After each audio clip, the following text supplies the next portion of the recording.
Muy buenas tardes a todas las personas que nos están viendo, que son en el canal YouTube. Tenemos 135 personas, en streaming otros 100 y algo, y aquí directamente pues empiezan a subir de manera gradual. De los 5 continentes, evidentemente, compañeros de guía, algunos de Hispanoamérica, españoles, portugueses, Italia, Grecia. Muchísimas gracias por estar con nosotros. Espero la salud está acompañando a todos los que están conectados. Hoy tenemos una tarde, la verdad es que bastante interesante, porque es de las veces en las cuales analizamos la cultura y el conocimiento como vectores de potenciación de la promoción a nivel mundial de aceite de oliva. Evidentemente hay que recordar que si realmente la oferta y la demanda estuviesen en equilibrio, el olivarero tradicional siempre percibiría una rentabilidad razonable, y esto se consigue pues gracias a la promoción, y la cultura es uno de los vectores de promoción pues fundamentalmente útiles, eficaces y especialmente significativos si se utiliza bien para potenciar ese amor, ese cariño por la olivicultura, que por ende se une o se vincula también al consumo de aceite de oliva, tanto virgen extra, como hablábamos anteriormente, como virgen, como aceite de oliva a seca.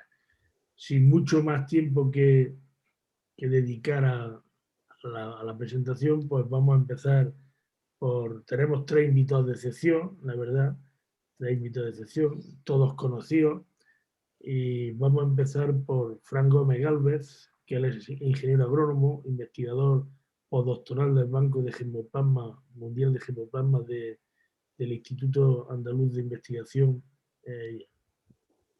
Pesquera Agraria, Formación Agraria y Pesquera del IFAPA, para que nos entendamos, de la Junta de Andalucía.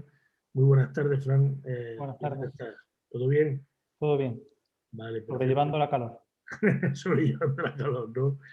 Pues cuando quieras, por favor, Voy empieza. a compartir pantalla para mostrar esa presentación que te he hablado. Vale, gracias, hombre. Vale, se ve, ¿no? Sí, sí, sí. Bueno, pues buenas tardes a todos. En primer lugar, me gustaría decir que es un honor para mí participar en este evento, ¿no? Rodeado de gente tan sabia del sector. Y eso, pues agradezco que se me dé voz y se me dé visión, pues como todos los jóvenes investigadores, pues sabemos, ya sabéis que el mundo de la investigación es bastante complicado y se agradece esta puesta en escena, ¿no? Como ya ha dicho Juan, yo soy ingeniero agrónomo. Ya desde hace poco estoy trabajando junto a Angelina Velay, que es la que en un principio iba a dar esta participación. Estoy trabajando con ella en el Banco Mundial de Gemoplasma de Olivo del IFAPA, que, como ella siempre dice, es custodio del patrimonio genético y de la diversidad del olivo, ¿no? He preparado esta breve presentación con pinceladas que hagan ver cómo el conocimiento en torno a esta diversidad del cultivo, a los recursos genéticos, pues pueden ser también vector de promoción en el sector oleícola, ¿no? Para contextualizar y conocer cómo se ha originado todo ese patrimonio genético del olivo, tenemos que remontarnos al inicio de su cultivo.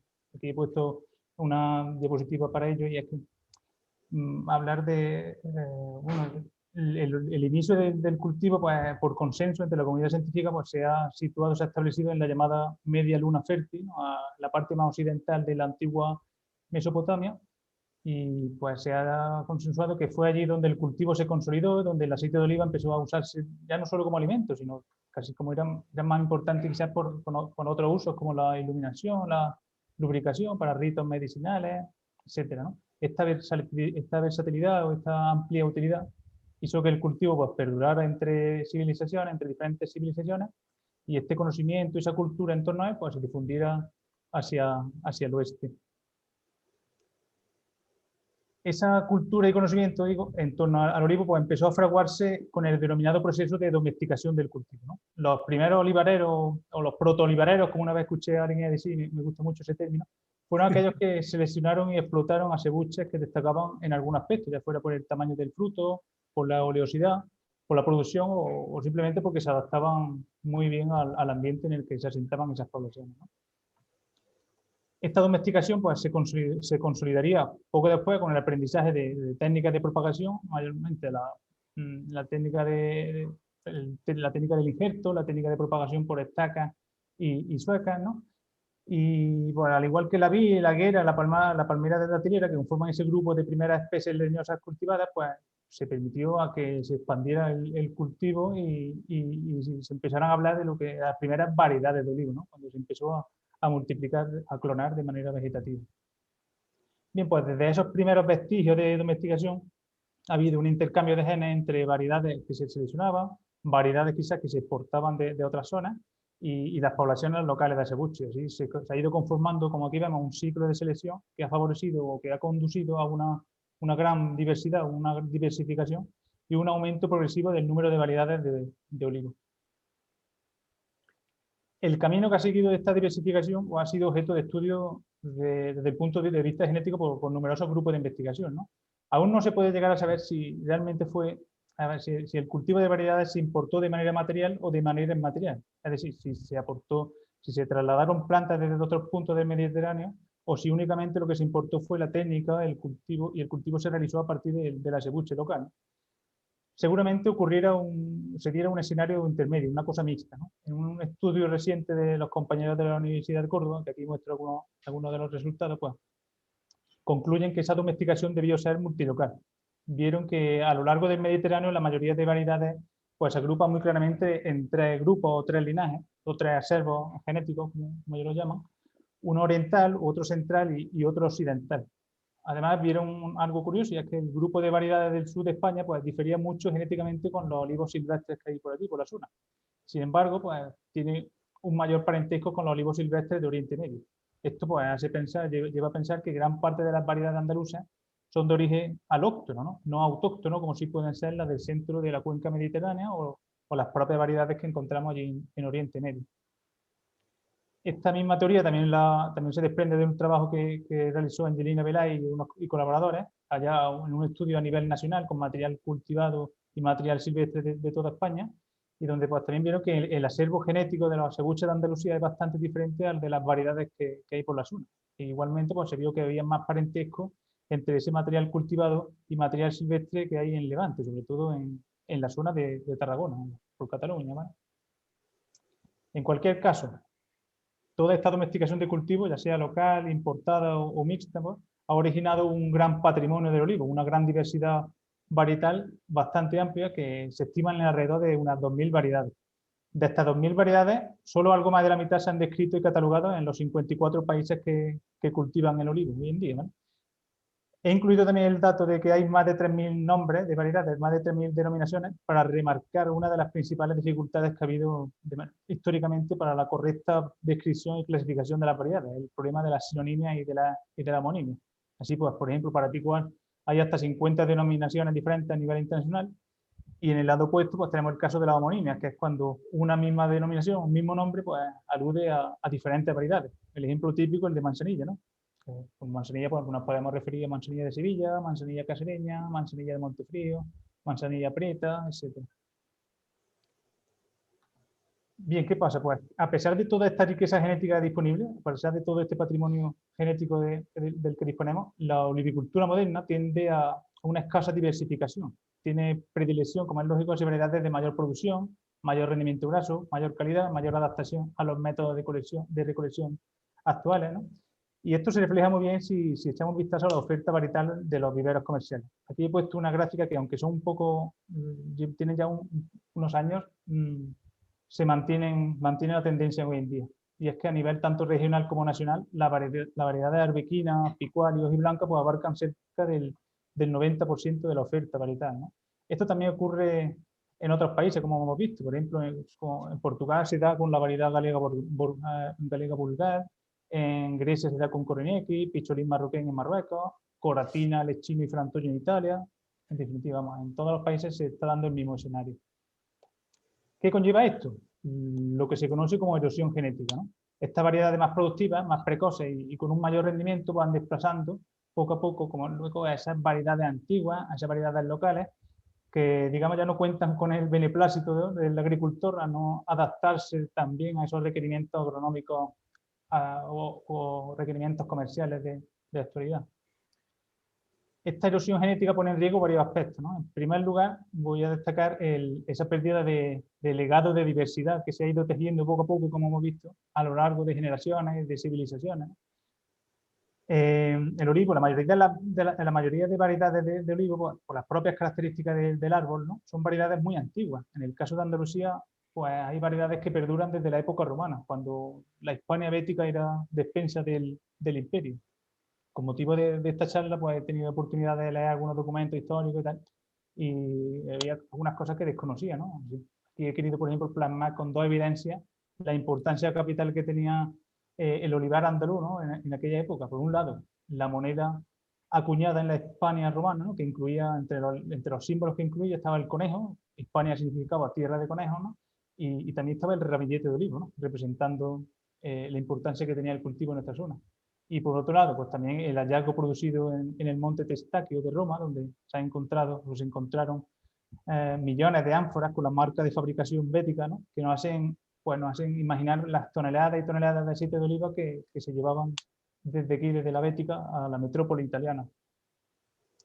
También, como veis, Columela hablaba ya de variedades de olivo hace 2000 años, que por los nombres o se han perdido o se han rebautizado, porque hoy en día no tenemos variedades que respondan a estas denominaciones. Lo que sí se ha visto en diferentes yacimientos arqueológicos y estudios de huesos, estudios carpológicos de fósiles, es que se han encontrado similitudes, ¿no? con las variedades hojiblanca y lechín de Granada, poniendo de manifiesto que quizás ya alguna de estas variedades estuviera ya presente en esa época romana, ¿no? Lo que le da un valor añadido a las variedades que por aquí tenemos en la zona. En segundo lugar, otro aspecto que se pone en peligro es el que se pierda esa reserva estratégica para el futuro del cultivo, ¿no? Las variedades tradicionales de olivo pueden constituir una fuente de variabilidad muy útil, ¿no? Ante futuros imprevistos o futuros escenarios como son el cambio climático, amenazas fitosanitarias como la que ya todos conocemos, ¿no? De Xylella fastidiosa, o nuevas demandas agronómicas, nuevas demandas de mercado, y también pues, para aportar material a los diferentes programas de mejora, ¿no? En este sentido, pues no sabemos qué nos deparará el futuro en cuanto a ingeniería genética, ¿no? Y quizás no sea muy descabellado pensar que en un futuro pues, se puedan fabricar variedades a la carta, y para ello pues, sería siempre muy interesante contar con una buena despensa de ingredientes, ¿no? O en este caso de variedades con perfiles genéticos diferentes que nos pudieran servir de biblioteca, ¿no? Y en tercer lugar, al reducirse la diversidad varietal, pues estamos perdiendo también un valor añadido, la posibilidad de dar un valor añadido a los productos del olivar. Algunas marcas de aceite y muchas de las denominaciones de origen de Andalucía pues, tienen como variedad estandarte en su aceite o de su aceituna de mesa, como el caso de Aloreña, pues variedades locales, variedades tradicionales, cuyo cultivo pues, está muy restringido a pequeñas comarcas o pequeños parajes, ¿no?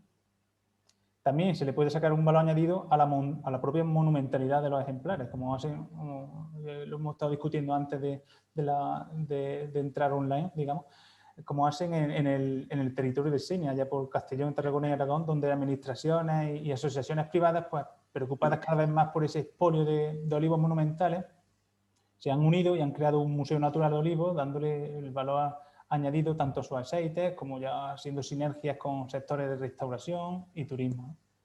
Bien, ¿y cómo intentamos nosotros evitar todo ese riesgo derivado de la erosión genética? Pues mediante la conservación de los recursos en bancos de gemoplasma. En el caso del olivo, el banco de gemoplasma del IFAPA de Alameda del Obispo en Córdoba lleva jugando ya un papel esencial en conservar y mantener el patrimonio vegetal del olivo durante varias décadas, ¿no? Desde que se fundara allá por los años 70, la colección ha ido creciendo paulatinamente, como aquí vemos a la izquierda, y lo sigue siendo a día de hoy, contando, pues actualmente cuenta con 3 hectáreas que albergan más de 1000 sesiones y que provienen de 29 países, tanto del Mediterráneo como de países ya transatlánticos.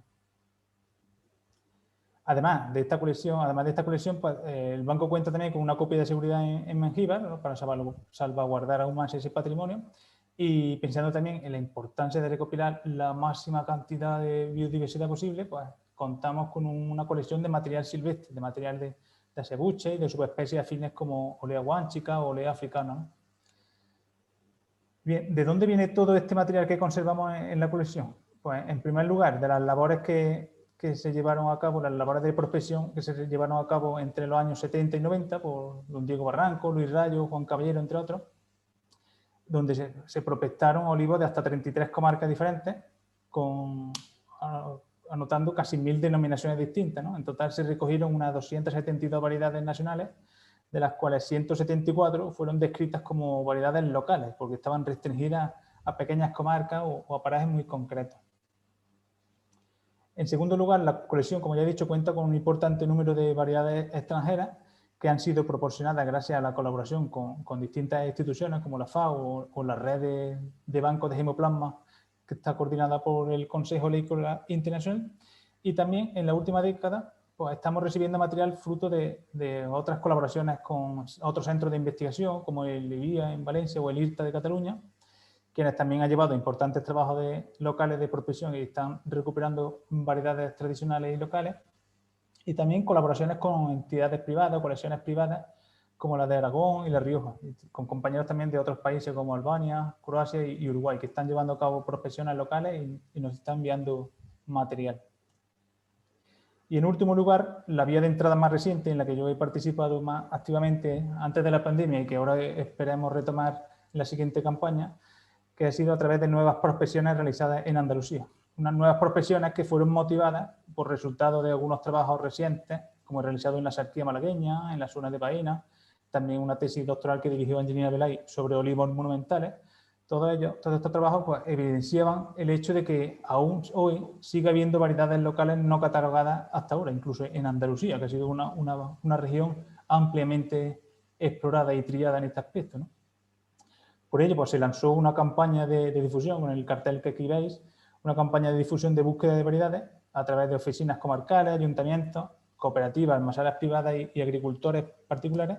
Y la verdad es que tuvo una respuesta increíble, fantástica, ¿no? En poco tiempo ya teníamos distintos destinos que visitar por el ancho y largo de toda Andalucía. Aquí muestro los destinos que visitamos a lo largo de todo 2018, donde estuvimos en hasta 65 parajes diferentes y conseguimos mostrar hasta 170 variedades cultivadas y 21 muestras de acebuche.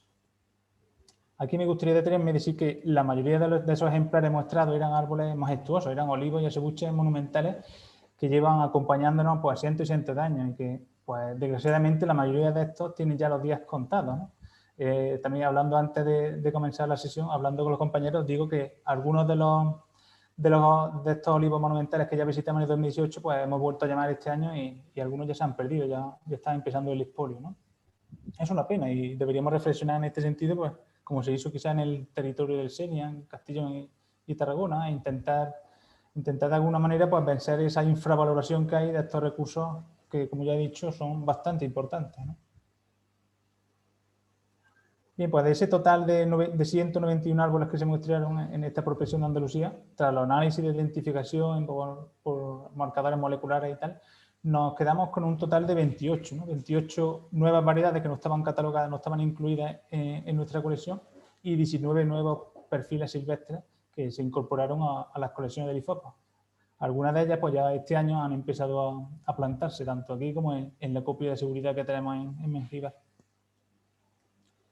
Bien, pues, ¿cuál es el objetivo de recopilar y conservar tanta diversidad genética, ¿no?, del olivo? Bueno, aparte de ser custodio, como ya he dicho, de todo ese patrimonio vegetal, el banco también trabaja activamente en confeccionar una base de datos agronómica que permita pues, ampliar esa oferta varietal al sector, o al menos hacer ver ese abanico de diversidad que hay en cuanto a parámetros como los de vigor, floración, resistencia a factores bióticos y abióticos, calidad del aceite, ¿no?, etcétera. Esto pues, permitirá hacer un primer cribado, dar con algunas variedades de interés que luego pues, se podrán incorporar a ensayos más depurados, ensayos comparativos en diferentes ambientes o incluso en diferentes programas de mejora hasta llegar al agricultor. Y para ir acabando ya, pues no nos podemos tampoco olvidar de la otra labor que lleva practicando el banco en los últimos años, y es que esa diversidad que conservamos, además de ser muy requerida para temas de investigación, es muy llamativa para otros públicos, ¿no? A otros públicos quizás no tan especializados, ¿no? Por ello, cada año se llevan a cabo diferentes jornadas de puerta abierta, jornadas de divulgación, que dan a conocer la colección, dan a conocer lo que hacemos aquí, los trabajos que llevamos a cabo, y ponen el valor todo ese patrimonio de olivos, pues por medio, por ejemplo, de las catas de aceituna de mesa y jornadas de cata de aceite de variedades no tan conocidas y que por ahora pues están siendo todo un éxito. Esto pues permite, por tanto, promocionar el sector, pues como ya digo, desde un punto de vista de diversidad de formas, de texturas, de sabores que tenemos aquí en el banco. Y aquí he puesto, por citar algunos ejemplos, pues, varias variedades que han gustado muchísimo tanto a catadores profesionales como a los diferentes asistentes, que pues, al ser variedades no tan conocidas, como la de Racimar de Jaén, Datilero, Olivo de Maura o Amargoso, que no han sido tan exploradas y tal, pues se le ha dado visibilidad y gracias a estas actividades pues, podrían ponerse en valor y brindar nuevas posibilidades para los AOVs de calidad. Y por último, pues tampoco no nos podemos olvidar de los más jóvenes, por ello también llevamos a cabo actividades con diferentes centros educativos para lo mismo, promover esa cultura del olivo, dar valor a esa diversidad varietal y contribuir así a intentar romper esa barrera que hoy en día hay entre juventud, ¿no? O entre los hábitos de juventud y la cultura del olivar y del aceite de oliva. Y ya pues finalizo mi intervención dejando aquí algunos segundos el cartel de búsqueda de variedades para darle difusión y que podamos seguir eso, ampliando esa colección de recursos genéticos del olivo, que como dice siempre Angelina, es nexo de unión entre pasado, presente y futuro y que tenemos que poner todo el esfuerzo posible para que siga funcionando y siga avanzando, ¿vale? Muchas gracias por la atención y quedo luego a la disposición de las posibles preguntas e inquietudes que se hagan por el chat. Gracias, Fran. La verdad es que muy, muy, muy interesante. Muchísimas gracias por ser también respetuoso con el tiempo. Un poquillo porque veía que no me estaba dando el tiempo. No pasa nada, no te preocupes. La verdad es que bastante interesante y ahora lo comentaremos, pero bueno, la verdad es que has comentado términos como la erosión genética muy interesante. El otro día Paco me lo comentaba.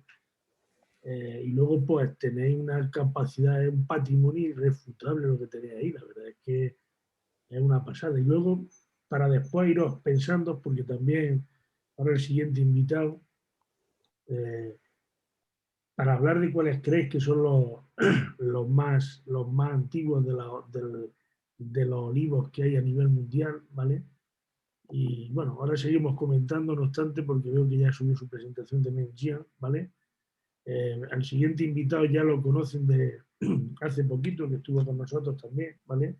Él es Gianfranco Vargas, investigador, fundador de Sudoliva y profesor y también investigador del Instituto Le Cordon Bleu. Cuando quieras, por favor, Gian, poder comenzar. Bueno, buenas tardes en España, Juan, a ti, a Paco, a Frank y a todas las personas que nos están acompañando desde allá. Igual aquí, buenos días en América. Para mí es un gusto y un honor nuevamente acompañarlos en estos momentos de Expoliva. En realidad vamos a hacerlo un poco más rápido lo que había preparado y tratar de ser un poco más directo. Bueno, en fin, lo que hemos estado trabajando con Sudoliva estos últimos años ha sido justamente tratar de hacer un modelo interdisciplinario de la puesta en valor justamente de todo lo que es la cultura oleícola de América. Hemos encontrado a través de alianzas estratégicas, como las vamos a poner en las siguientes proyecciones, como objetivos, como bien hemos mencionado, tenemos la identificación, caracterización y puesta en valor de la cultura olivícola a través de Sudoliva. Esta cultura oleícola nos significa hacer un trabajo de identificación de olivos monumentales, olivos singulares, olivos patrimoniales, ¿no? En conjunto con los agricultores, con los productores, con los gobiernos locales, regionales, gobiernos nacionales, lo que se está buscando es tener una alternativa de su conservación a partir de la protección legal. De hecho, el trabajo de identificación interdisciplinaria, y eso lo que estamos buscando, siguiendo también los protocolos que se practican, como bien lo mencionaba Frank, en la Universidad de Córdoba y en el Banco de Germoplasma del Consejo Oleícola Internacional, nosotros con Sudoliva, que este campo también lo trabajamos con el profesor Jorge Pereira, ¿no?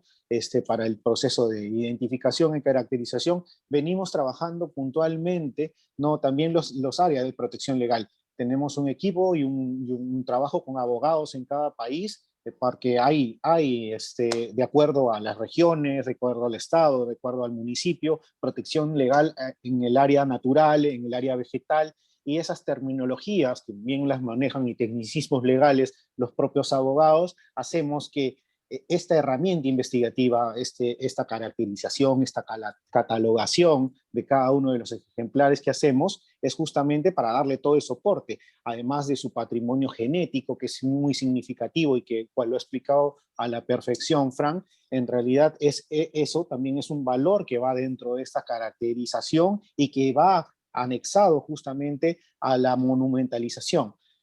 Nosotros hemos tratado de, digamos, manejar el término patrimonial y monumental. Digamos, el patrimonial es efectivamente los árboles que heredamos de nuestros ancestros, y lo monumental es este trabajo que logramos justamente con los agricultores, con Sudoliva, con la academia, con el Estado, con las universidades, obviamente con todos los que albergan, monumentalizarlo, declararlo a través de las municipalidades y todos los estamentos legales su protección, porque eso tenemos que protegerlo.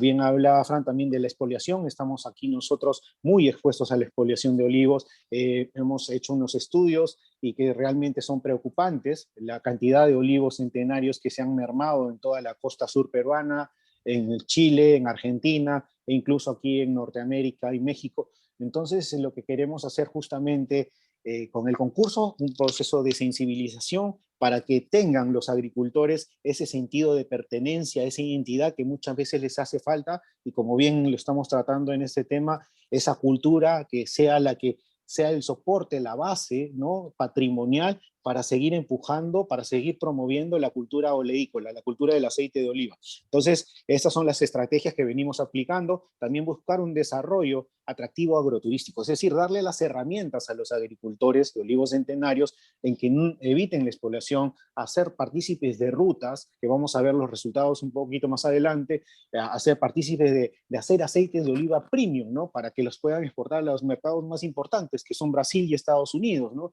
Entonces, estamos entrando a estos mercados, estamos entrando justamente para que estos agricultores, además de ofertar aceites de oliva de altísima calidad, a su vez también ofrezcan la ruta del olivo, que sean gestores turísticos de su olivar patrimonial y organizarlos, ¿no?, organizarlos de esa forma. Como pueden ver, en la siguiente proyección tenemos el trabajo que se hace, ¿no?, a partir de la investigación. La investigación es una propuesta que hacemos y que las acogen las universidades. Hemos trabajado con la Universidad San Martín de Porres en Lima, hemos trabajado con la Universidad del Pacífico, la Universidad de Ciencias de Porto Alegre de la Salud, con Giuliano Garavaglia, que también nos acompañó la vez pasada en el momento Expoliva, con Isabel Casper, para la organización de Sudoliva, con el Ministerio de Agricultura de Brasil, igual lo mismo con el tema con Chile, con la Asociación de Olivicultores de Valle de Azapa, con su directora, con el panel de cata de Chile. Entonces, articulados también con las municipalidades, porque la investigación, las herramientas de investigación como los paneles de cata, las herramientas de investigación como los bancos de germoplasma, con las personas que están a cargo, además que el grandísimo trabajo que hacen, es un momento de poner en valor ese trabajo, que sea realmente funcional para todos, a la empresa, a los agricultores, que vean que este trabajo de proteger nuestro patrimonio, porque en realidad, poniéndome a reflexionar algunos días atrás, decía, en Perú tenemos 3.000 variedades de papa y no tenían un barco de germoplasma, no tenían la tecnología que hoy día se tiene, pero ese bien intangible que es pasar de información de padres a hijos y de generaciones en generaciones, es porque han apreciado el patrimonio, este patrimonio vegetal que de alguna forma la simplicidad, la sagacidad de querer simplemente ir al mercado y encontrar una botella de extra virgen y esa botella te diga todo, es lo mismo, ¿no? En realidad, esa simplicidad nos está haciendo que el commodity simplemente diga la palabra y confiar lo que uno está comprando y evitarse todo este tema. Pero aquí no solamente estamos perdiendo nuestros olivos patrimoniales, que bien seguimos el modelo que se hace en la Universidad de Córdoba, seguimos lo que hacen en el Banco de Germoplasma del COI, obviamente estamos buscando que todos nuestros paneles sean certificados por el COI, trabajamos por el... Entonces, estos medios, esas herramientas nos sirven que, digamos, trabajar juntamente con el Estado. En el Estado, como bien mencionaba, hemos trabajado con los gobiernos locales, como municipios distritales, provinciales, departamentales, gobiernos regionales, gobierno central, e incluso hasta los congresos de la República. con los productores, asociaciones de productores, de olivicultores, algunos agremiados y como también independientes. Y obviamente con las academias, lo que es correspondiente a universidades, institutos técnicos, institutos de investigación, de innovación, que pueden ser del Estado, que pueden ser privados, que pueden ser de las propias universidades.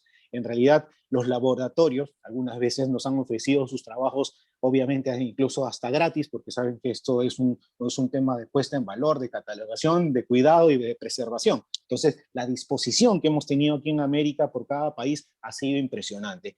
Salvo siempre hay algún político que se cree muy vivo, como decimos aquí en América, y se quiere apropiar, ¿no?, de nuestros trabajos, como en el caso de que hay algunos que dicen, no, nosotros empezamos esto, pero todo lo tenemos clarísimo. Entonces, el proceso de identificación lo tenemos a través del concurso inicial, ¿no? Pero simplemente es un proceso de sensibilización, tanto para los productores, porque les causa interés, porque tu olivo ganó, porque es partícipe de esto, porque se está trabajando de esta forma, ¿no? Yo quiero participar. Entonces eso motiva para que después del concurso empecemos con la toma de inventariado, con la toma de muestras en el campo, lo que ahorita viene promoviendo Frank, ¿no?, ese trabajo. Entonces iniciamos con el concurso como el primer llamado. El segundo llamado ya para la toma de muestras y la recolección de datos para empezar posteriormente a lo que sigue. Esos son más o menos los requisitos que tenemos en el concurso como proceso de identificación.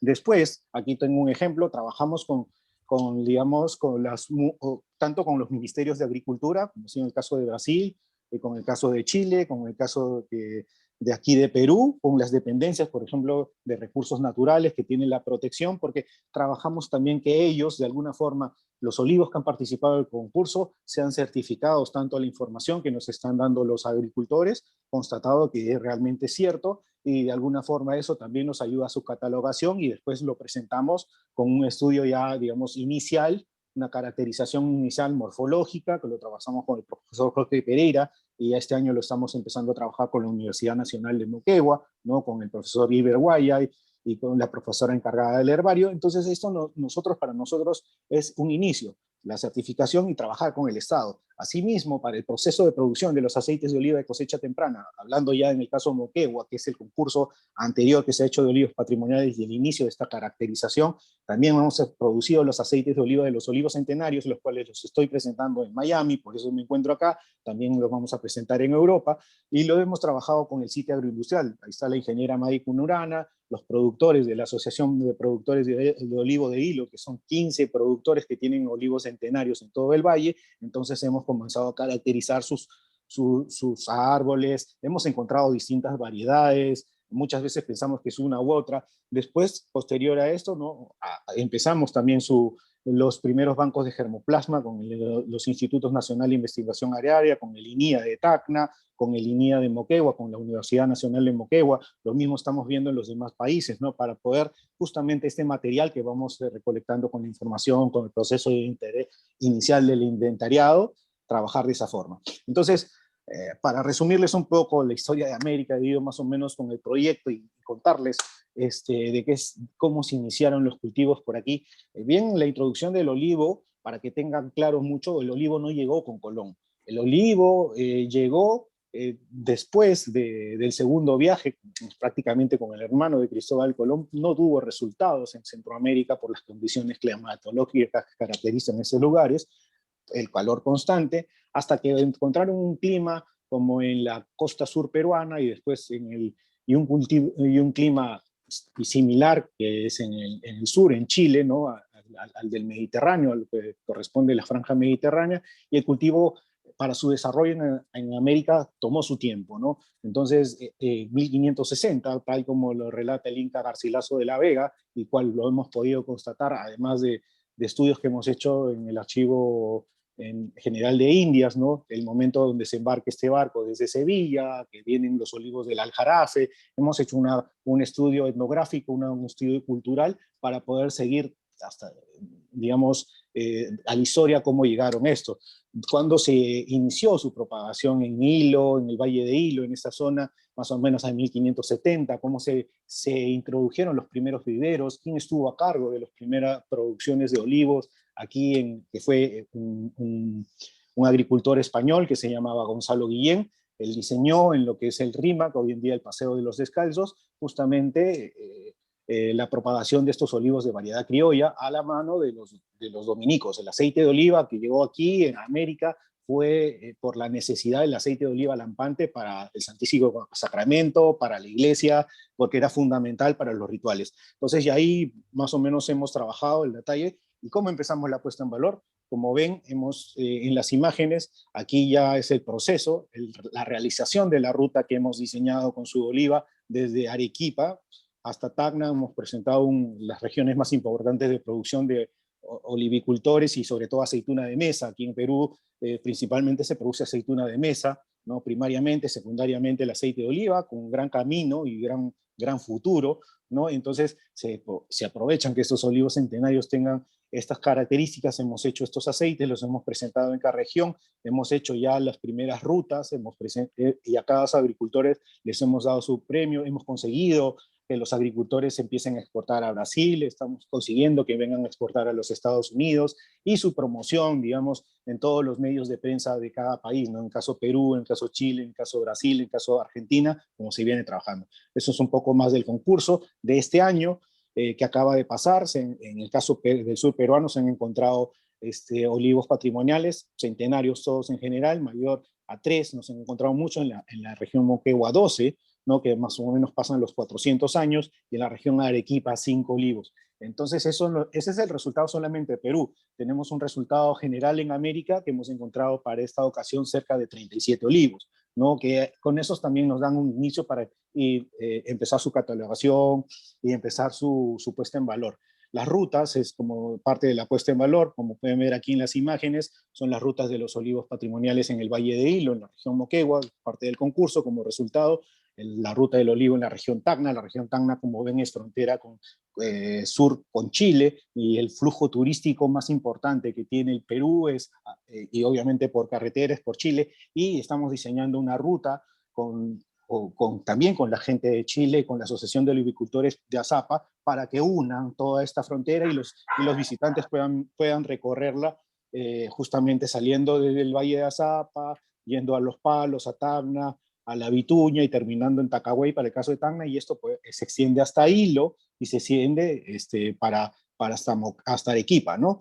De ahí tenemos los registros iniciales, los primeros olivos que han podido identificar en esta región de Tacna, los nombres, las edades aproximadas, las medidas que tienen frente a los demás, el contexto cultural, el contexto histórico, que es muy, muy importante también como background y respaldo para lo que es digamos, el desarrollo de la ruta, toda la información necesaria que se necesita para que la gente vaya conociendo. La Vituña es la zona más grande donde se han encontrado los olivos con mayores dimensiones, en la región Tacna, ¿no? Y todo esto se va digamos, exponer en el catálogo que estamos haciendo con el profesor Jorge Pereira, y que, bueno, lo vamos a presentar también en Expoliva, ¿no? Entonces, lo que queremos es también empezar que le tomen atención. Estos modelos es para que tomen la atención a los productores de toda América. Este trabajo que viene ya en Norteamérica, con México, con la Municipalidad de Chimalhuacán, con el Estado de México, es lo que venimos trabajando.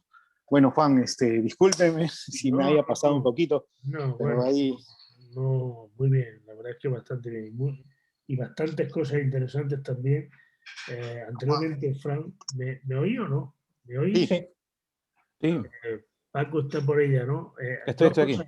Simplemente, antes de que empiece Paco, ¿vale? Dos cosas interesantes que, si os fijáis, tanto Fran como Gian han comentado que el inicio y la difusión del cultivo no se debe a alimentación ni en el continente americano ni a nivel mundial, sino que es primero como alimento y posteriormente en América como, digamos, Combustible.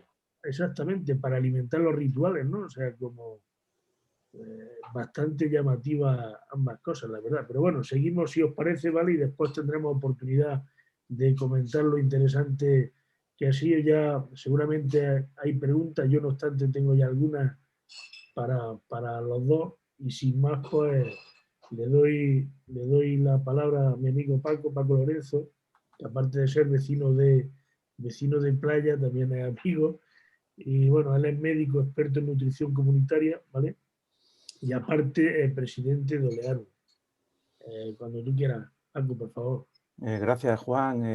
Es un verdadero honor estar aquí esta tarde con vosotros para hablar, bueno, de lo que más me apasiona, aparte de la medicina, que es la cultura del aceite. Quiero dar bienvenida a todos los oyentes, a todos los asistentes que están con nosotros y sobre todo daros las gracias a Expoliva por pensar, aunque sea por una vez, por la cultura del aceite, ¿no? Que seguimos demandando y seguiremos demandando de que en este tipo de eventos pues se hable, porque realmente la cultura del aceite lo que hace es llegar a más ciudadanos que no sean del mundo del aceite, porque la cultura también, como vamos a ver, engancha, ¿no? Bueno, aquí sin más os quiero presentar, como ha dicho Juan, soy el presidente de la Asociación Olearum, una asociación que, bueno, fundamos en el año 2007 entre locos románticos del patrimonio oleícola a nivel nacional y que precisamente, bueno, pues nos unamos aquí bajo una prensa de viga de 17 metros en el Molino de las Pilas, en Teba, en Málaga.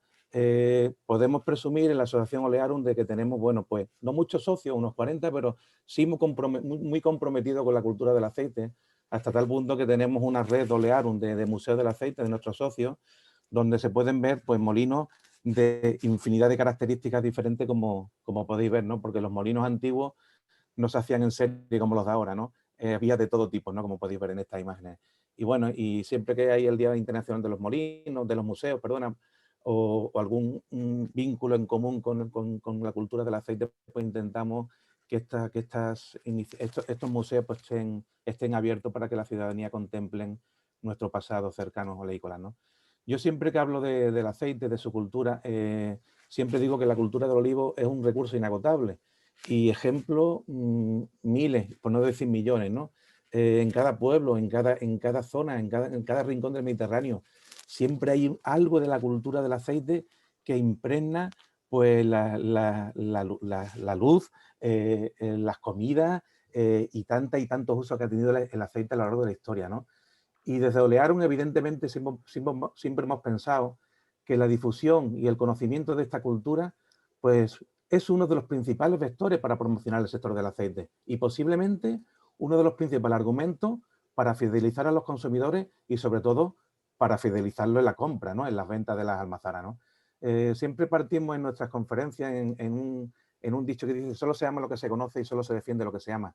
Desgraciadamente, España, pues sí, somos el país que más produce aceite del mundo, pues a lo mejor de 2 botellas en el mundo una es española, pero a mí me gustaría en el ranking de cultura del ciudadano oleícola en qué puesto estamos, ¿no? Porque todavía tenemos mucho que aprender. A mí siempre me gusta hablar de los olivos monumentales y aquí lo resumo con este refrán, ¿no? Casa del padre, viña del abuelo y olivar del bisabuelo. Aquí, aunque parezca mentira, estamos una generación por encima del vino. Mira que somos alimentos hermanos, pero bueno, me gusta plasmarlo para que el mundo del aceite también tiene que buscar su camino, que muchas veces vamos detrás del vino y a donde va el vino va el aceite. No, señores, tenemos que buscar nuestra propia manera de hacer las cosas, ¿no?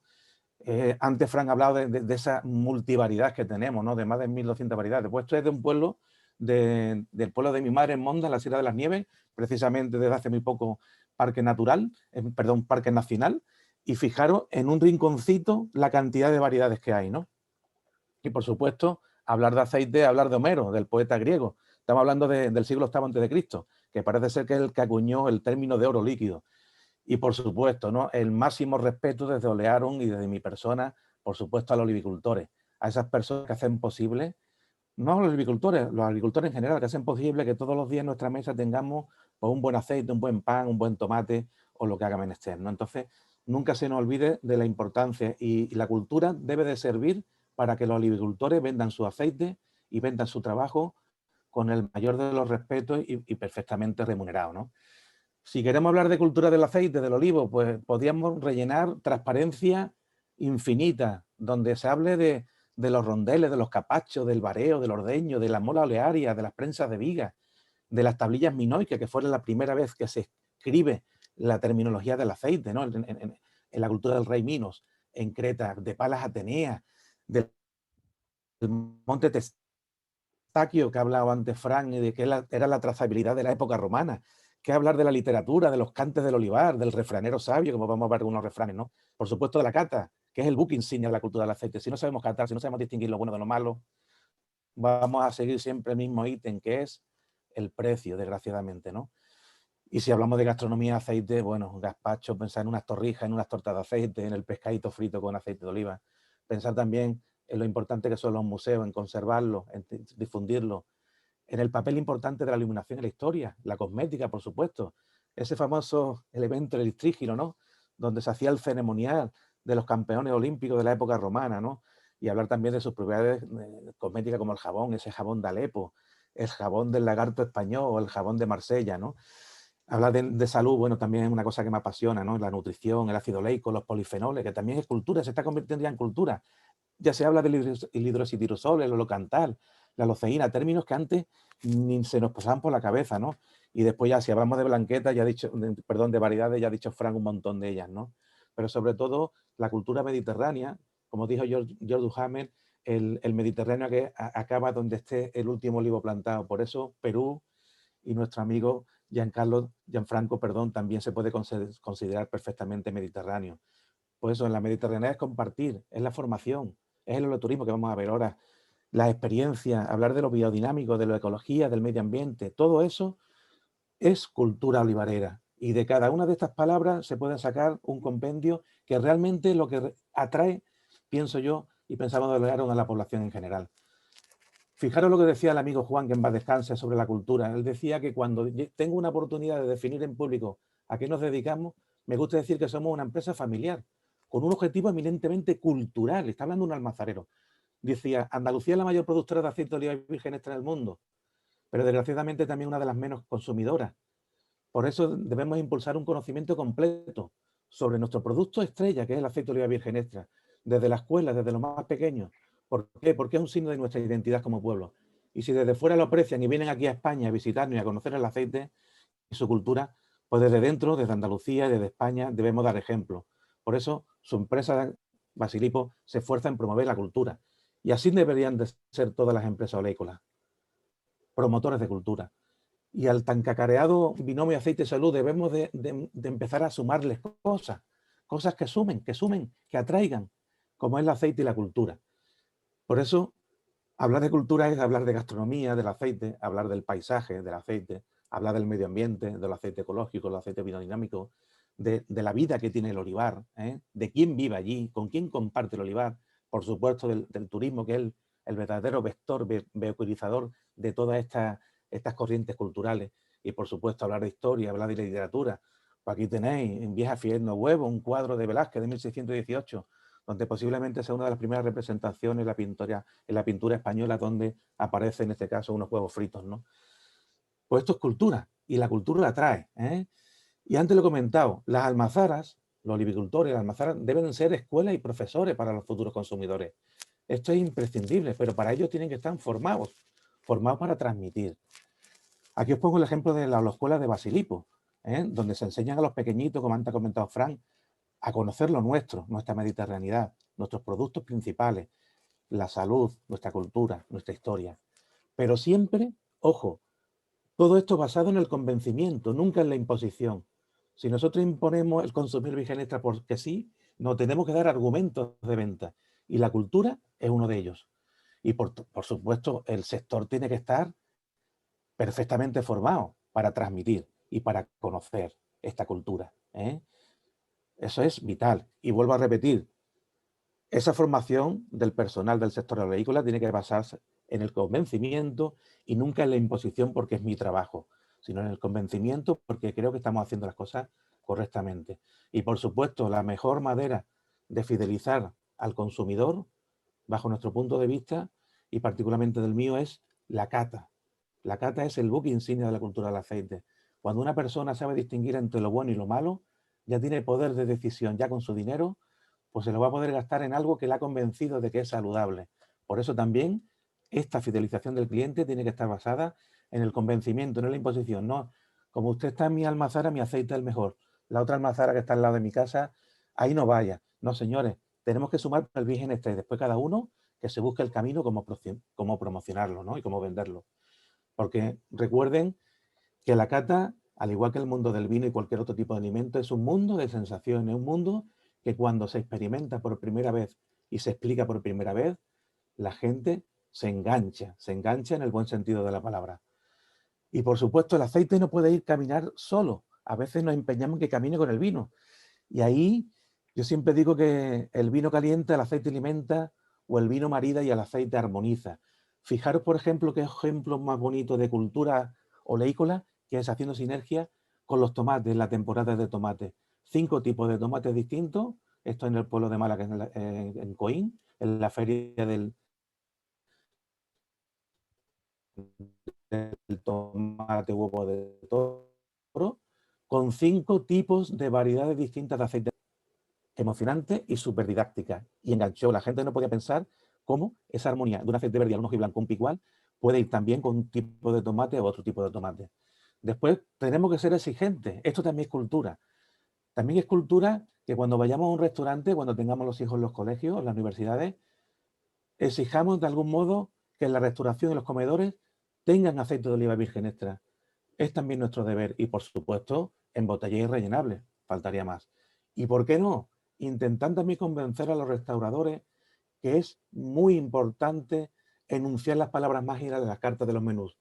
Con que solamente se ponga las elaboraciones de estos restaurantes están elaboradas con aceite de oliva virgen extra, ese plus cultural y, por supuesto, saludable, créanme que atraen a los clientes.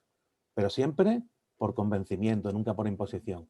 Y, por supuesto, ya lo comentaba antes, el turismo se puede convertir en el principal vehiculizador de la cultura del olivo y, sobre todo, en forma de experiencia. Y para eso debemos de aprovechar todos esos recursos que tenemos al lado de un campo de olivo o que tenemos al lado de una almazara, que pueden ser personajes históricos como Averroes, olivos monumentales, olivos aterrazados y de sierra como este que veis aquí de la zona de Jaén, concretamente en la zona de La Osera, en Mogón, en Villagarrillo, espectacular. O hablar de las vírgenes y de ese patrimonio también religioso vinculado con el mundo del olivar, en este caso, y ahí también Juan sabe que es Nuestra Señora de la Libera, de la que somos cofrades en Barcelona. Y por supuesto hablar del aceite y del medio ambiente. Cuando uno ve un nido en un olivo, por Dios de mi vida, eso significa que ese olivar está vivo, tiene otros seres vivos que comparten, ¿eh? Y por supuesto ya del apartado gastronómico, pues aquí me acuerdo de esa más magnífica taberna del Pájaro de Baeza y esos magníficos corazones de alcachofa fritos como los boquerones en Málaga, como los chanquetes cuando se podía, ¿no? Echados, asustados y sacados, ¿no? Un producto que es amargo, con un aceite que es amargo como el picual, normalmente debería ser amargo. Puesto es un manjar y es dulce y es alucinantemente saludable y sabroso. Bueno, pues fíjense ustedes cómo podemos aprovechar la cultura del aceite para transmitirlos a los consumidores. Una calzada romana al lado de una almazara, o bien este olivo del patio de los Naranjos junto en el patio de la mezquita catedral de Córdoba, ¿no? Fíjense ustedes lo que decía el buen amigo Juan Vilar. Dice, el oleoturismo es una actividad colateral, cuyo objeto es potenciar la actividad principal, evidentemente, la venta de aceite, dotando a la almazara o explotación olivícola de mayor competitividad, claro que sí. Sobre todo restando estacionalidad, que muchas veces nada más que pensamos en la campaña y nos olvidamos del resto de los meses, pero sobre todo estableciendo barreras de entrada mediante singularización, claro que sí. Y fidelizando al cliente. Muy importante, fidelizar al cliente. No decir que la almazara de al lado tiene un aceite malo o de peor calidad, señores, no. Tenemos que fidelizar al cliente para que siga comprando cualquier virgen extra del mundo, no solamente el de mi pueblo porque es mi pueblo, ¿vale? Y por supuesto, Juan, el olivar tradicional siempre es un aliado en el oloturismo, ¿eh? Siempre. Totalmente. Y por supuesto, aquí os pongo algunos ejemplos de cultura oleícola para atraer, fijaros en la parte de arriba, poesía entre olivos. Un montón de poetas de toda España que vienen a la Sarquía malagueña, que nunca han tenido contacto con un olivo, que empiezan a conocer estos olivos monumentales y empiezan a crear sus propias poesías y las recitan junto a estos olivos monumentales. A esas personas jamás se les van a olvidar que ya han hecho una cata con aceite, que ya han escuchado la música de los verdiales, que ya han conocido la cultura del aceite. Ya son verdaderos prescriptores de lo nuestro. Y una de las experiencias más bonitas que he tenido en mi vida, fijaros abajo, el olivo monumental de Arroyo Carnicero en el año 2013, olivo monumental de España, por AEMO. Me llama el amigo José María Penco y dice, Paco, queremos visitar la cultura del aceite en Málaga, ¿qué podemos visitar? Digo, pues vamos a visitar, entre otras cosas, este olivo, ¿no? Y eran un grupo de 12 olivicultores, pero de 12 olivicultores, 6 palestinos y 6 israelitas, que venían a Andalucía a conocer la cultura del aceite, cuando nosotros venimos de allí, o la cultura del aceite viene de allí. La experiencia de ese día fue totalmente inolvidable. Y las lágrimas que se derramaron delante de ese olivo también. Y aquí a la derecha pues presento otro olivo, el olivo milenario de Gorga, en Alicante, donde estamos dentro del olivo, donde durante muchos años fue la vivienda de una familia. Bueno, pues esto también es cultura vivida y coleando, ¿no? Y siempre que hablo del olivar o del mundo del aceite, y siempre que se hablan en este tipo de eventos, pues siempre se habla pues, de lo mismo, o casi de lo mismo, ¿no? Del mercado, de cuántos países ya producen aceite, de cuánta la superficie, la facturación, que son cifras, gracias a Dios, pues grandísimas, la masa social que representa, lo que representa de la población activa de empleo, pero siempre se nos olvida hablar de lo que estamos hablando de hoy, que es la base de todo esto. Y la base de todo esto, evidentemente, tiene que ser la calidad. Sin calidad no llegamos a convencer a nadie. Nadie que ya sepa que es la calidad, por supuesto, que eso es la cata. Pero fijaros los grandes sustentos de todo esto. Que son los valores culturales de lo que estamos hablando. Evidentemente son los valores medioambientales. Los olivares ecológicos, medioambientales, ese gran proyecto de olivares vivos, donde se está viendo la cantidad de animales que pueden vivir en un olivar ecológico, tanto fauna como flora. Por supuesto, los valores saludables. Es que yo qué sé, todos los últimos estudios que se están haciendo que ponen en valor las características saludables del aceite. O bueno, el refrán de nuestras abuelas, ¿no? El remedio de la tía Mariquita, que el aceite todo lo quita, ¿no? Bueno, pues gracias a Dios estos resultados ya son científicamente demostrados. Y ahí tenemos el estudio Predimed, ¿no? Donde todo el olivicultor, toda persona que vende aceite, todos los macereros debe de conocer por lo menos lo básico de este estudio, porque es que es el mejor reclamo que se le puede dar a un consumidor, ¿no? Demostrar que un producto, dentro, por supuesto, de lo que es el contexto de la dieta mediterránea, es infinitamente saludable. Y, por supuesto, los valores gastronómicos. Ya sabemos que hoy en día cualquier evento, si no hay algo de gastronomía saludable, se entiende, pues fracasa. Entonces, por favor, en esa gastronomía saludable, evidentemente nunca puede faltar su alimento vertebrador, que es el aceite de oliva virgen extra.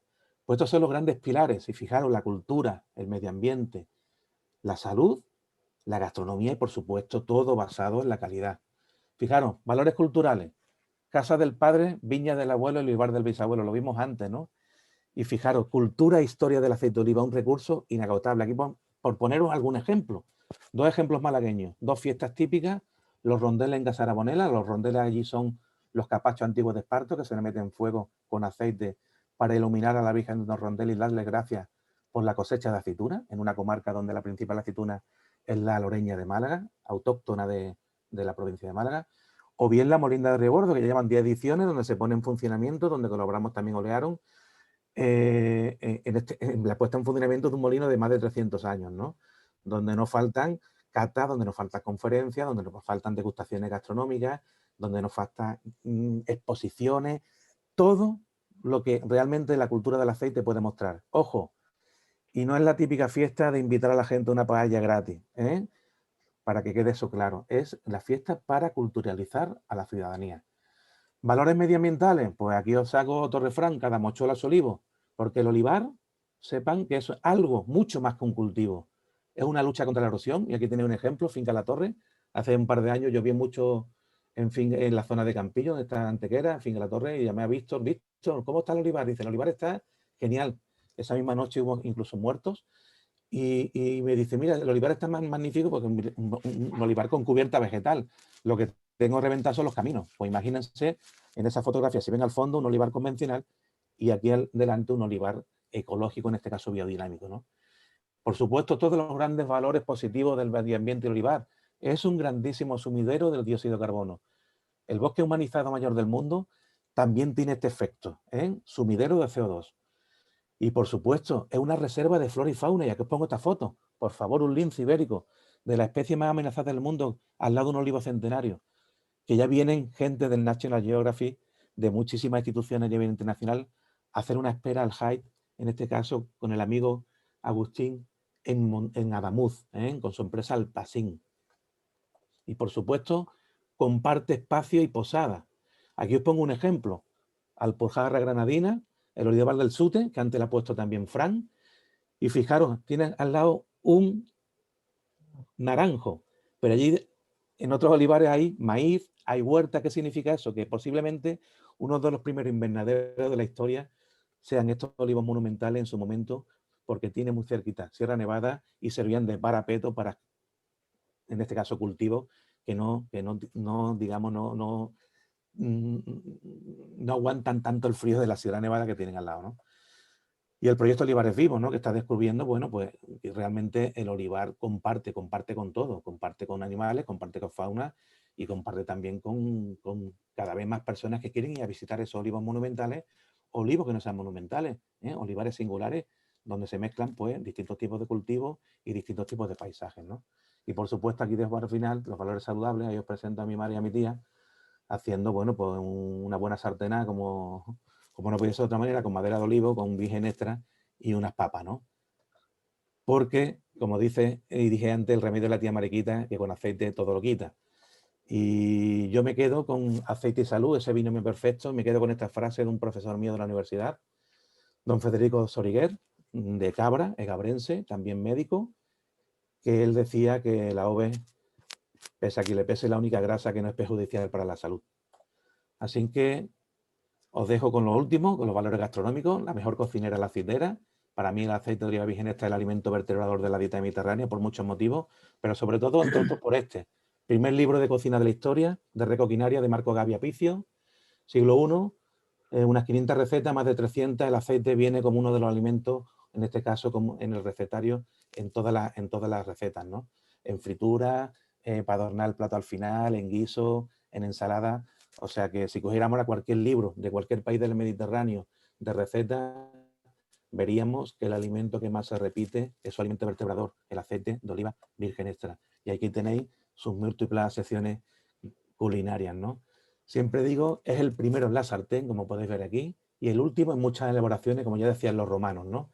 ¿Y qué es lo que hace? Pues distribuye uniformemente el calor, el color, el olor y el sabor al resto de los alimentos. Alimentos como la fruta, la verdura, el pescado, que son saludables y aún lo hace más saludables, ¿no? Entonces os dejo con esta reflexión. El olivar ha sabido ganarse el respeto y la admiración de casi todos, rodeándose de naturaleza, de concordia, de sentido común y de armonía. Pero por favor, respetémoslo y sobre todo difundámoslo. Por eso lo que están haciendo desde el IFAPA de la Alameda del Obispo, el equipo de Angelina y Fran, y la labor grandísima que está haciendo Gianfranco en América, yo creo que es una de las mejores maneras que tenemos para dignificar y difundir esta vasta cultura, que no nos queda más remedio que hacerlo de esta manera. Solamente comentaros eso, que el mundo de los líquidos es cultura y patrimonio, es medio ambiente, por supuesto, es salud y es gastronomía. Empezamos con esta frase: solo se ama lo que se conoce y solo se defiende lo que se ama. Si los agentes del mundo del aceite no sabemos lo que traemos entre manos, ¿dónde lo vamos a defender? ¿A quién?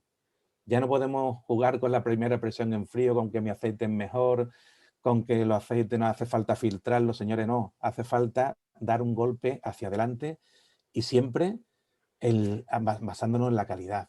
Aquí os dejo la última foto del grupo Olearum del año 2019, antes del COVID, en el Congreso Olearum de Túnez, donde nos dieron una lección de humildad en cultura, se ha dicho, y la última actividad que hemos tenido como asociación, pese al COVID, ha sido esta exposición en Antequera, en el Museo de Antequera, una exposición que se llamaba Lux Oleum, soportes para iluminar con aceite de oliva desde la prehistoria al siglo XX. Y por primera vez, el efebo de Antequera, una de las joyas monumentales más importantes de la escultura a nivel nacional, de en bronce, se vistió para lo que en su momento sirvió, que era un lampadarium que se utilizaba en el triclinium o comedor romano, donde los romanos agasajaban a sus mejores huéspedes, evidentemente con buen aceite de oliva y otras cosas, y que servía para iluminar ese recinto. Y aquí podéis ver algunas de las piezas que se expusieron, muchas de ellas cedidas en su momento por socios de Olearum, para que la exposición recogiera desde la prehistoria hasta las últimas palmatorias que hemos tenido en nuestras casas, a los últimos candiles que hemos tenido en nuestras casas, o las últimas linternas que hemos tenido en nuestras casas con aceite. Así que nada, entre todos tenemos que seguir, por favor, empujando a la cultura y al patrimonio del aceite. Como estos socios de Olearum, el 7 padre y el 7 hijo, como digo yo, que están haciendo una labor magnífica también en su pueblo, en su origen, pues como todos los socios de Olearum, que tenemos a lo largo del territorio nacional, y socios también ya extranjeros como Alexis, americana, Tomiko, japonesa, Mariana, italiana, Radu, tunecino. O sea que la cultura del aceite también engancha fuera del Mediterráneo.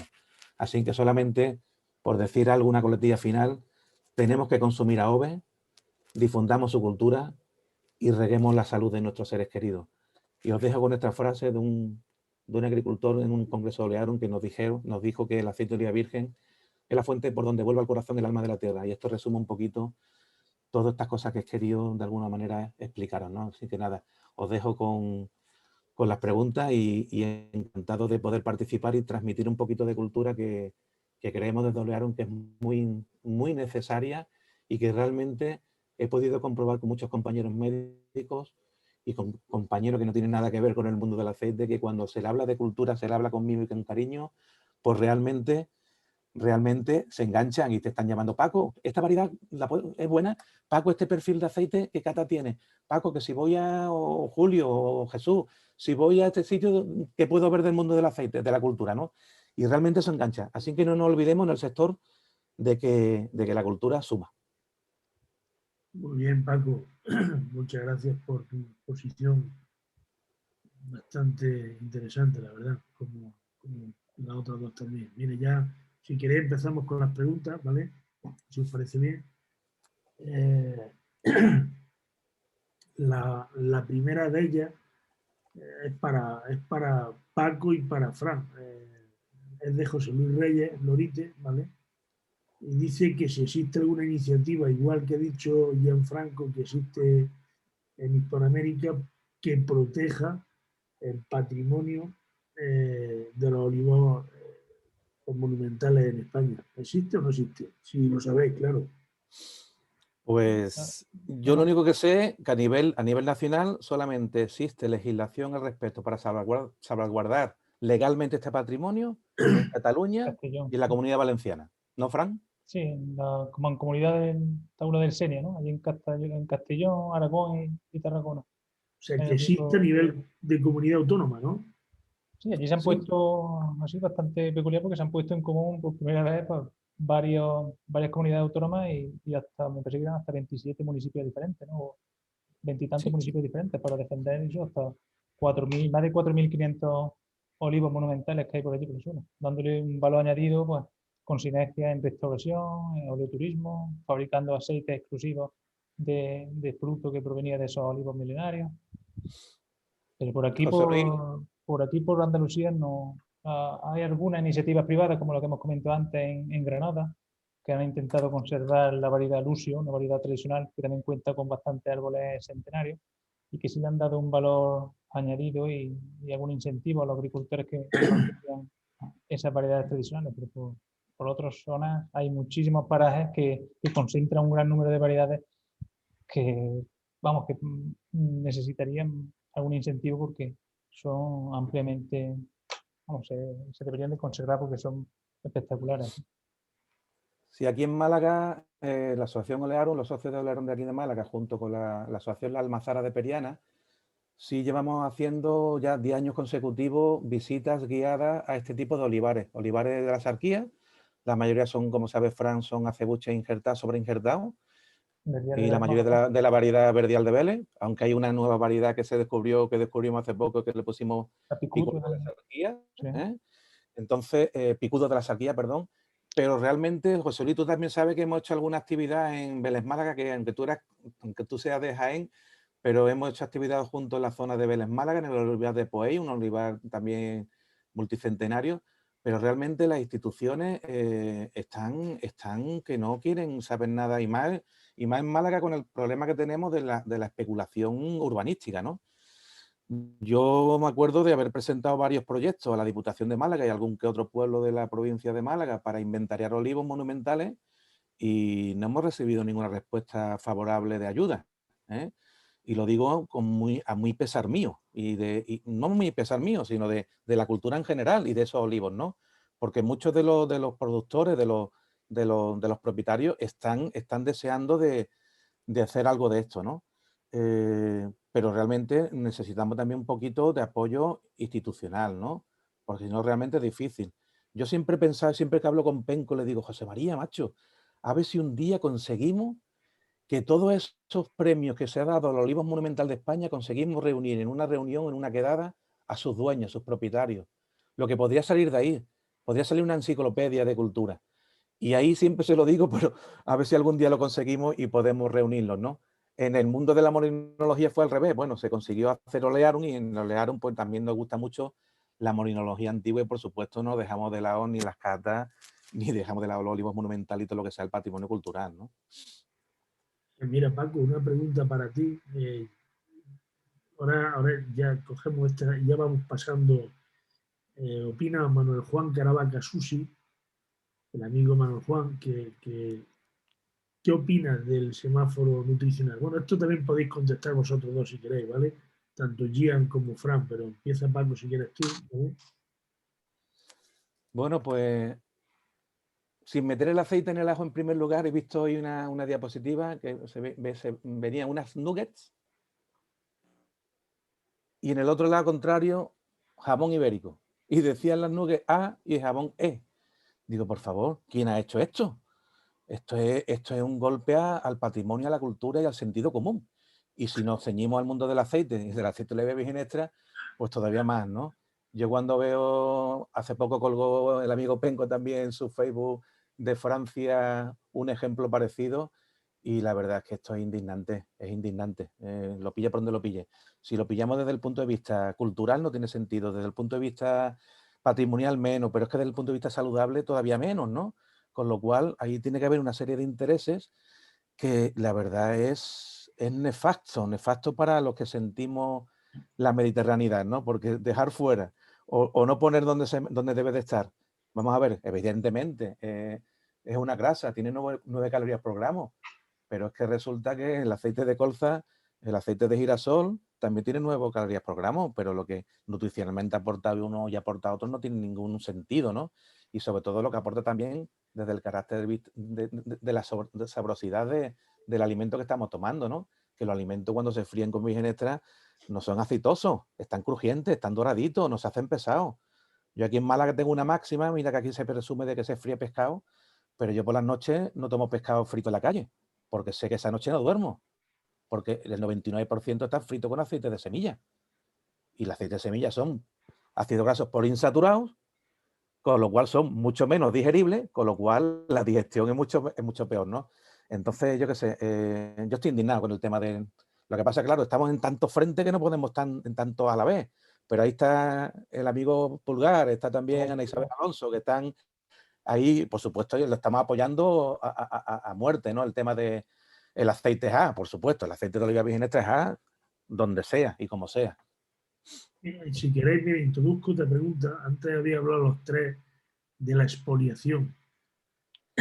La expoliación, ¿por qué se produce? Por razones de leña, no sé, perdonad mi ignorancia, ¿vale? O solamente, ¿cuáles son las razones de la expoliación? ¿Para llevárselo a los jardines o aparte también para hacer leña o para cambiar un cultivo por otro? Si quieres, Gian, que no habla todavía, empieza tú, por favor.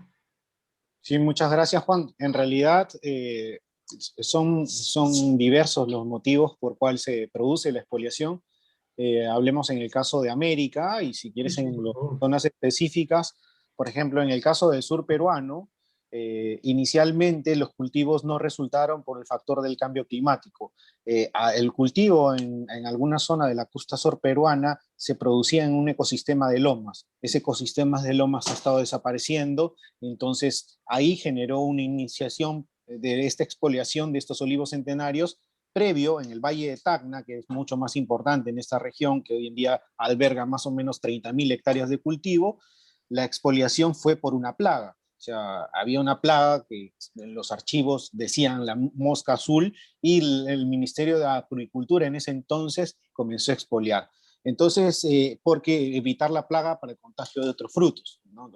Cosas terribles. En el caso también ocurre en el caso de Argentina, por ejemplo, en Mendoza se están expoliando olivos por permitir, digamos, la urbanización. algo que pasó en el Perú, en el olivar de San Isidro, en inicios del siglo pasado, también por el tema urbanístico, ¿no? Crece la ciudad, hay algunos olivares tradicionales que obviamente han estado afincados justamente cuando se inició, digamos, el cultivo y comenzaron a vivir aquí los primeros españoles. Entonces esto en realidad fungió para la ciudad en un inicio como un lugar de campo y después esto se urbanizó y comenzó a crecer. Otro factor, digamos, que hemos podido ver en el caso chileno es que ha sido reemplazado el cultivo por un cultivo más rentable. Hablando del caso de Arica, de Azapa, del norte de Chile, ¿no? Se han expoliado olivos por el cultivo de semilleras, de tomates y de algunos productos que les han sido más rentables a los agricultores por el tema de estos olivos centenarios, ¿no? Entonces había una merma importante. En el caso de hilo, que es lo que estamos recuperando, ha habido una consideración inicial de que la contaminación de la minería y de las refinerías que estaban cerca no permitían el desarrollo, ¿no? Entonces algunos se atrevieron a expoliar por ese tema, por el tema de plagas supuestamente, pero al final era un tema urbanístico. Incluso hay una posibilidad de que en Hilo desarrollen un cementerio al lado del olivar, al cual nos oponemos, ¿no? Porque obviamente contamina completamente todo este tema. Y una serie de factores que obviamente tienen otros intereses. Y la expoliación, como ves, pueden ser en este caso de América de distintos tipos. Vemos que en Estados Unidos no se han tocado, hay más protección por los mismos, pero frente a estas cosas, que a los mismos agricultores les lleve su reconocimiento, les llevemos la posibilidad de que vendan, que sean gestores turísticos, eso de alguna manera estamos tratando de incentivar a su protección y a su salvaguarda sobre todo, ¿no? Vale, gracias, Gian. ¿Y aquí, Fran, por qué se produce? Por aquí, por Andalucía, a través de esos viajes que hicimos en el 2018, ¿no?, de profesión, pues tenemos varios testimonios. Y como dice Gianfranco, pues son diversos los factores que llevan a la agricultura a arrancar esos olivos monumentales. Yo aquí recuerdo varios, no, como tú has mencionado, el de la leña no es un factor que promueva ese arranque, pero sí, pues, por ejemplo, cuando el hijo, ¿no?, hereda el terreno del padre y no sabe qué hacer con él, y quiere, pues, o cambiar de cultivo, o modernizar el cultivo, pues, ¿qué hace con los olivos viejos que hay? Pues, sí, por desconocimiento lo arranca, ¿no? Hay a veces que esos olivos monumentales caen en alguna linda y tal, y por suerte pues se puede mantener, pero otras muchas, al renovarse todo ese cultivo, todo ese olivar, pues se pierde, ¿no? También recuerdo un testimonio en Órtula, precisamente, que está hablando Paco Lorenzo, donde un agricultor nos llegó a comentar que le ofrecieron por uno de esos olivos milenarios hasta 4.000, 5.000 euros, ¿no? Solo por un ejemplar, solo para llevárselo con motivos de ornamentación. También en la Serquía, en la zona de Cuta, Comares, no sé si está dentro de la Serquía, pero bueno, allí recuerdo Sí, también que así es. estaban arrancando olivos monumentales, olivos bastante pintorescos por sustitución del cultivo, para poner aguacate. Eran olivos que estaban en grandes pendientes, bastante espectaculares, y lo estaban arrancando simplemente por eso, porque querían renovar, querían rentabilizar de otra manera el terreno, ¿no? y querían implantar el cultivo del aguacate. También hay otro motivo, Juan. ¿Cuál? Yo creo que a veces incluso hasta por capricho, ¿no? ¿Qué? ¿Cómo por qué has dicho? Bueno, no sé, a lo mejor no es la palabra adecuada, pero me acuerdo de que visité, después de intentarlo muchísimas veces, la ciudad financiera del Santander, Ah, en sí, Boadilla del Monte, sí. donde ahí sí que hay un verdadero expolio de olivos de todo el Mediterráneo. Más de 450 olivos monumentales, pues de la Puglia italiana, de Badajoz, de la Senia, de la Alpujarra granadina, de la Rambla de Almería, y están descontextualizados de su lugar. Lo que ocurre es una cosa, Paco, que yo me acuerdo que lo hablamos tú y yo, hay dos alternativas. Imagínate, la mejor alternativa es que se mantenga en su sitio. Pero la segunda mejor alternativa, antes de que sea leña, es que vaya a algún sitio donde lo quieran también. Sí, O sea, pero que lo puedan visitar, ¿no? Es que no se puede visitar. Nada más que no lo se visitan puede los clientes visitar. del Santander VIPs. Eso no lo sabía, no es Sí. visitable. No lo sabía. Eso, Pues tú lo has llevas como... intentado, inténtalo. No lo intenta, no lo Yo intenta. igual ha cambiado el procedimiento. Me acuerdo que fui un año a un curso de verano del Patrimonio Comunal de Barero, que me invitaron a una charla allí en Aranjuez y aproveché para ir. y tuve que entrar porque me hice amigo de la Asociación de Amigos del Palacio del Infante Luis, de Boadía del Monte, que tiene un molino monumental, un molino de prensa de viga curiosísimo, que está en las caballerizas reales, ¿no? Y gracias a ello pude entrar, porque es que era imposible de entrar. Entonces, claro, si tú tienes una colección de este tipo, el IFAPA por lo menos la enseña, ¿no? Aunque sean olivos el mayor banco de... Pero es que eso es el sentido. Me acuerdo que cuando estuve allí, pues estuvimos Eso no lo discutiendo un sabía, poco. discúlpame. Eso no me parece Estuvimos bien. discutiendo un poco con el ingeniero de allí porque decía, hombre, pues peor ponerlo en una rotonda. Y yo, claro, ya ahí me bajé de la moto y digo, pues mira, pues por lo menos en la rotonda lo puede ver todo el mundo, ¿eh? ¿Vale? Y entonces yo creo que muchos de esos olivos, yo no sé, pues yo no soy ingeniero agrónomo, pero muchos perecerán por el camino. Claro. Claro, hombre, claro, ¿Eh? claro. Muchos Sí, perecerán por el camino, sí, con lo sí, cual... sí. En otro ambiente, en otro, claro. Y otra pregunta, hay más preguntas. Bueno, Manuel le lanza un abrazo a Paco. Hay otra pregunta que si queréis antes de acabar la respondo yo, que pregunta Agustín Seres, ¿vale? Que dice que si el olivar tradicional desaparecerá y será solo intensivo y superintensivo. Ahora le respondemos, ¿vale? Si queréis. Pero había hablado de la antigüedad de los olivos. ¿Cuál sería el olivo más antiguo del mundo, según vuestro criterio? ¿Existe alguna posibilidad de saberlo o no? Yo no me atrevo. No, Bueno, pero bueno, cada uno va de paso a paso. no os pido que seáis... A ver, ¿dónde puede estar o cuál puede ser uno de los más o algunos de los más, ¿vale? Bueno, se están hablando de las tres hermanas, ¿no? Del Líbano, Sí. el olivo de Boubes, que está en la isla de Creta. Hay un ingeniero portugués que está datando los olivos y parece ser que los olivos más longevos del Mediterráneo están en Portugal. Es que claro, es que todo es como ha dicho Fran, esto es como mi aceite el mejor y mi olivo el más antiguo, ¿no? Pues yo qué sé, yo siempre cuando me preguntan por la edad de los olivos, yo siempre digo lo mismo, digo, tiene más años que una catedral y ahí no meto la pata, pero por favor que siga donde nació, que por algo está ahí y por algo se mantiene en ese lugar mágico. Y Fran Entorno, y ¿no? Jean-Franc han estado viendo muchos de estos olivos y muchas veces están en sitios que desprenden energía, desprenden magia, y la gente que está allí igual, ¿no? Entonces, yo qué sé, yo creo que debemos ser garantes. Nosotros estamos de paso. El olivo vino para quedarse. Yo lo tengo claro, sea ojalá en tradicional, pero bueno, ahí también contestando al amigo Agustín, evidentemente también hay que ser consecuente y la economía también influye en el olivar, ¿no? Le vamos a dar ahora a Agustín una buena noticia, o sea, ¿vale? Vale. Gian, ¿quieres tú decir algo o qué?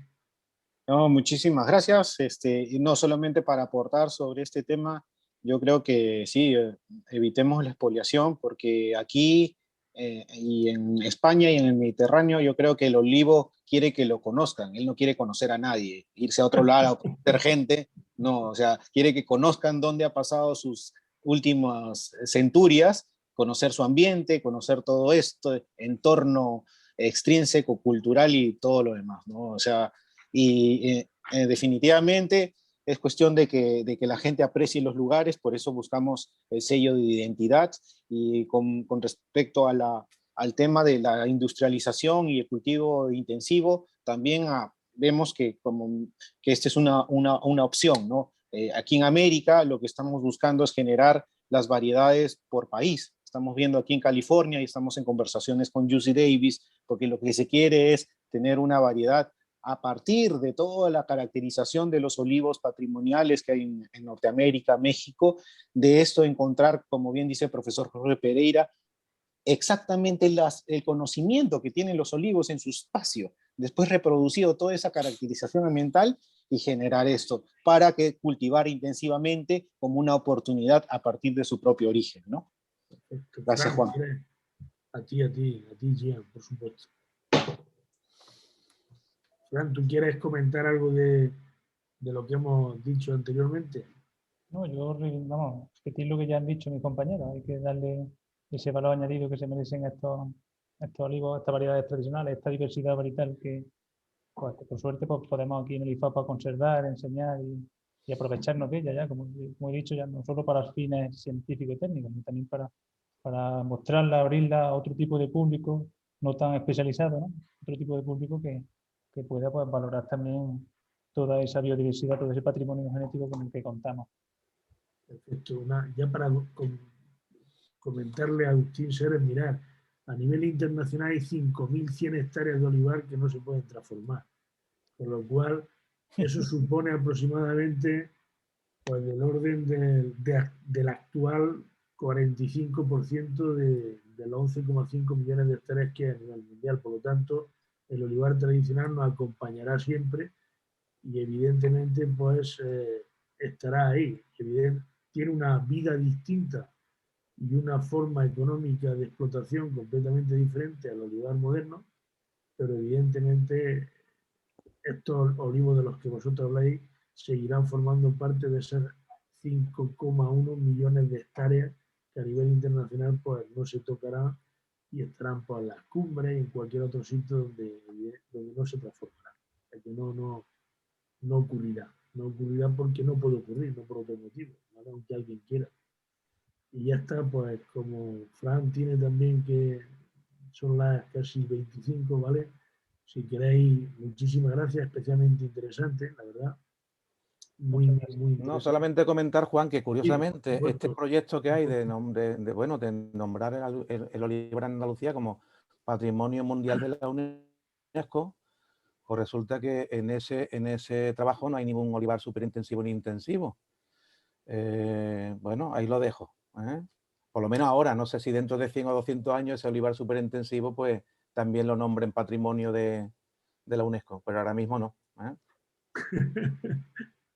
Totalmente.